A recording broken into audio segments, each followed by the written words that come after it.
সেদিন ছিল শীতলা পুজো, তাই সেদিন সকালবেলা আমরা বেরিয়ে পড়েছিলাম বর্ধমানে। আমাদের ওখানে প্রতি বছর খুব বড় করে পুজো হয় শীতলা মায়ের। ওখানে নেমে আমরা পুজোর জন্য কিছু ফল কিনে নিয়েছিলাম। তারপর ওখান থেকে টোটো ধরে আমরা বাড়ি ফিরি।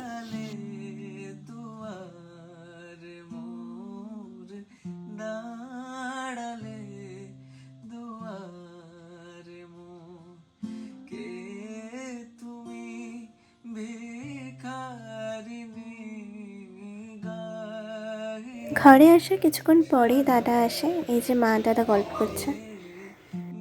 তারপর আমরা সবাই রেডি হয়ে পুজোর ওখানে যাই। এই যে ডালিটা সাজানো মায়ের হাতে।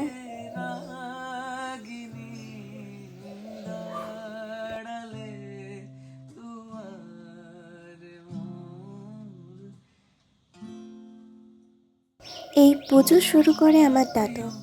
দাদু মারা যাওয়ার পর আমি দেখে আসছি প্রতি বছর এভাবে সাজিয়ে সম্মান জানিয়ে তারপর এই পুজো করা হয়।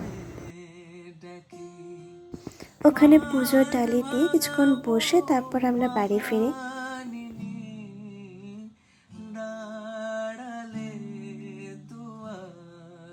বাড়ি ফিরি তার কিছুক্ষণ পরে মাসি আর মেসো এসেছিলো, দিয়ে গল্প করে নিচ্ছিলাম।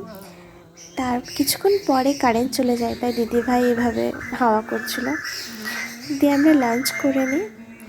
এখানে দিদি রিহার্সাল করছে যাত্রার জন্য। দিদি এবছর প্রথমবার করবে এই যাত্রা। ফ্যামিলির সবাই মিলে করা হয়।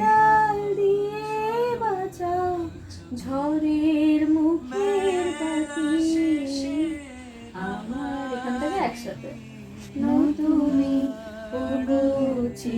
আজ এতটাই, দেখা হচ্ছে নেক্সট কোনো একটা ব্লগে।